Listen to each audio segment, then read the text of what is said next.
Pensioners യൂണിയന്റെ 34ാമത് ജില്ലാ സമ്മേളനത്തിനു മുന്നോടിയായി കടുത്തുരുത്തിയിൽ ട്രേഡ് യൂണിയൻ സെമിനാർ സംഘടിപ്പിച്ചു. പെൻഷൻ നയങ്ങളുമായി ബന്ധപ്പെട്ട കേന്ദ്ര സർക്കാരിന്റെ വിവിധ നടപടികൾക്കെതിരെയും തൊഴിലാളി അവകാശങ്ങളെക്കുറിച്ച് പൊതുജനങ്ങളെ ബോധവൽക്കരിക്കുന്നതിനുമാണ് സെമിനാർ സംഘടിപ്പിച്ചത്. മാർച്ച് 25-26 തീയതികളിലാണ് ജില്ലാ സമ്മേളനം. കേരള വിഷൻ എന്നും ജനങ്ങളോടൊപ്പം. Kerala state service pensioners union Kottayam ജില്ലാ സമ്മേളനത്തോടനുബന്ധിച്ച് കടുത്തുരുത്തിയിൽ ട്രേഡ് യൂണിയൻ സെമിനാർ സംഘടിപ്പിച്ചു.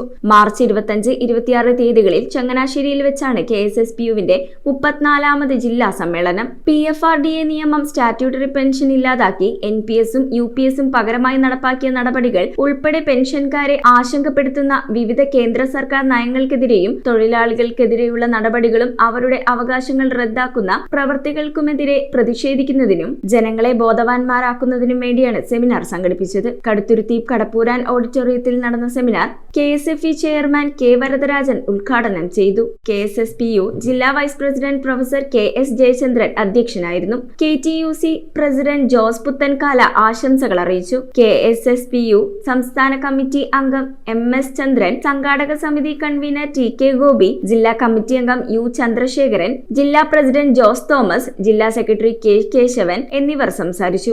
വളരെ പ്രധാനപ്പെട്ട ഒരു വിഷയത്തെക്കുറിച്ചാണ് നമ്മളിവിടെ ചർച്ച ചെയ്യുന്നത്. യഥാർത്ഥത്തിൽ ഈ ട്രേഡ് യൂണിയൻ സമ്മേളനത്തിൽ നമ്മൾ ഈ ലേബർ കോഡിനെ കുറിച്ച് ചർച്ച ചെയ്യുമ്പോൾ പെൻഷനായിട്ടുള്ള നമ്മളെ അത് നേരിട്ടൊന്നും ബാധിക്കുന്ന ഒരു കാര്യമേ അല്ല എന്നുള്ള കാര്യത്തിൽ യാതൊരു തർക്കവും വേണ്ട.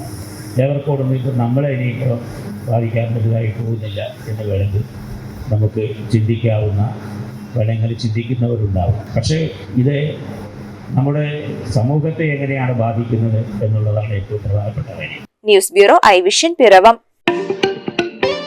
Kerala vision broadband connect and win 100 EV സ്കൂട്ടറുകൾ, ബമ്പർ സമ്മാനമായി ഒരു EV കാർ. സബ്സ്ക്രൈബ് ചെയ്യൂ, റിന്യൂ ചെയ്യൂ, നേടൂ മറ്റനേകം സമ്മാനങ്ങളും. Kerala vision broadband connect and win.